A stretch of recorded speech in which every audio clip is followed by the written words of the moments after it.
Welcome to Hindi class.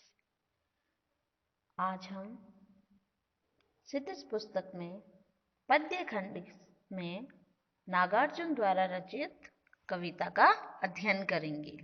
Nagarjuna द्वारा रचित कविता है कल और आज और उषा की लाली। आज का सुविचार देखिए।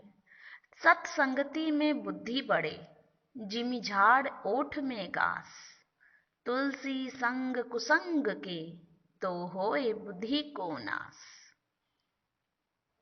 समझ में आ गया होगा आप लोगों को कि सत्संगति से ही इंसान की बुद्धि का विकास होता है और कुसंग से उसकी बुद्धि का नाश हो जाता है। इसलिए हमें अपनी संगति अच्छी रखनी चाहिए। तो आज हम अध्ययन करेंगे महाकवि नागार्जुन का जीवन परिचय। चलिए जीवन परिचय देखते हैं।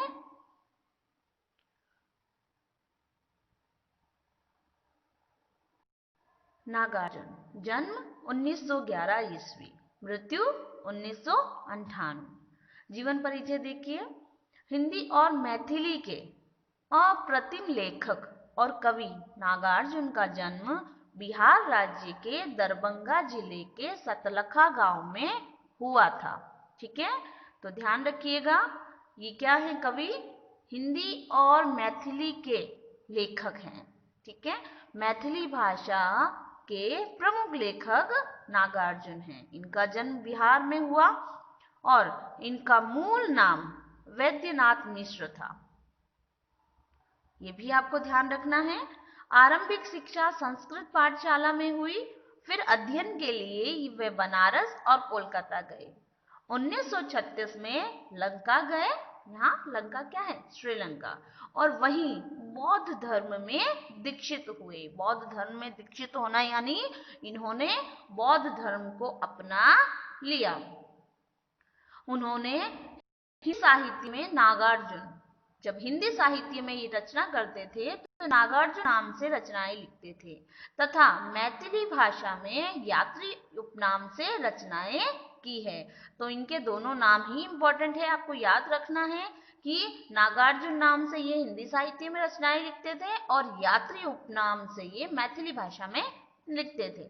नागार्जुन ने कविता के साथ साथ उपन्यास, अन्य गद्य विधाओं में भी लेखन अध्ययन किया है। उनका संपूर्ण कृतित्व नागार्जुन रचनावली में 7 खंडों में प्रकाशित है। यहाँ विशेष ध्यान रखिएगा कि इनका संपूर्ण जो रचना काल है वो संपूर्ण रचनाएं नागार्जुन रचनावली में 7 खंडों में प्रकाशित है।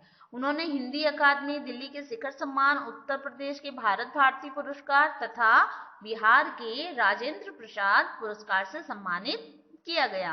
सामयिक बौद्ध में गहराई तक जुड़े नागार्जुन की आंदोलन धर्मी कविताओं को व्यापक लोकप्रियता मिली है। आंदोलन से जुड़ी हुई जो इन्होंने कुछ कविताएं लिखी उन्हें भी बहुत ही लोकप्रियता मिली। अब इनकी कृतियां देखते हैं।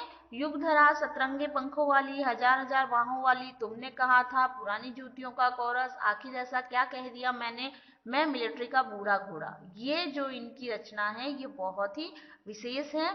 तालाब की मछलियां, ओम मंत्र भूल जाओ, पुराने सपने। अब हम पाठ परिचय पढ़ते हैं कि पाठ परिचय में क्या दिया गया। नागार्जुन की कविता कल और आज ग्रीष्म की घोर तपिश भरी दूरता के पश्चात वर्षा ऋतु के सहज और मनभावन आगमन का वर्णन करती है।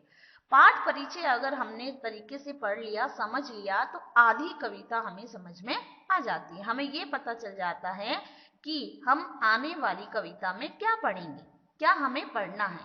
तो यहाँ हम क्या पढ़ने जाएंगे कि कल और आज कविता है। कल यानी ग्रीष्म ऋतु का संकेत करती है और आज वर्षा ऋतु का संकेत करती है। कि कल तो ग्रीष्म ऋतु में घोर तपिश थी, यानी क्या था? ग्रीष्म में तप था, यानी चारों तरफ ग्रीष्म ऋतु अपने तपिश भरे वातावरण से सबको सता रही थी। और वहीं आज वर्षा ऋतु का मन भावन आगमन हुआ है। ग्रीष्म ऋतु के हताश एवं उदास मुख कृषक, धूल स्नान करते पक्षी वृंद, वृंद होता है समूह, पक्षियों का समूह, सूखे खेतों का वीराना उजाड़पन और बदरंग आसमान, जहां एक और समाज के सोपान पर छूटे हुए अंतिम आदमी का प्रतिनिधित्व करता है। यहाँ बताया गया है ग्रीष्म ऋतु में हताश है, किसान हताश है, उसका मुख जो है वो उदास है क्योंकि वर्षा नहीं है, वर्षा नहीं तो उसकी फसल नहीं होगी। तो सारा जो खेतों में वीरान पड़ा है, उजाड़पन है, उसे दर्शाया है। वहीं दूसरी ओर प्रकृतिगत चित्रण की सहजता को भी दर्शाता है। वहीं वर्षा ऋतु के आगमन होने पर प्रकृति चित्रण भी किया है। वर्षा ऋतु का आगमन परिवर्तन का संकेत है। वर्षा ऋतु का आना क्या है, वातावरण में परिवर्तन ला देता है। वर्षा के आगमन से प्रकृति रूपी सुकन्या, प्रकृति को क्या बताया, सुकन्या बताया, नृत्य करती हुई प्रतीत होती है। जो चारों तरफ हरियाली छाई रहती है तो ऐसा लगता है मानो प्रकृति हरियाली की ओढ़नी ओढ़कर नृत्य कर रही है। प्रकृति के समस्त उपादान भी उसका साथ देते प्रतीत होते हैं। समस्त उपादान यानी सारी जो वस्तुएं हैं प्रकृति की, सारी चीजें वो उस प्रकृति का साथ देती है। ऋतु चक्र का अत्यंत सजीव अंकन इस कविता की विशेषता है। ठेठ देशज उपादानों का प्रयोग मुग्धकारी है। देशज शब्दों का प्रयोग किया गया है। भाषा की दृष्टि से नागार्जुन का ठेठ देसी अंदाज मनोरम है। कविता देखते हैं। ये उषा की लाली जो हम अगली कविता पढ़ेंगे उसका सारांश है कि उषा की लाली कविता में कवि नागार्जुन का प्रकृति प्रेम सहज रूप से मुखरित हुआ है। दूसरी कविता उषा की लाली में भी उन्होंने अपने प्रकृति प्रेम को दर्शाया है। शिशु रूप में उगते, यहाँ शिशु रूपी सूर्य, यहाँ सूर्य को शिशु के रूप में बताया है।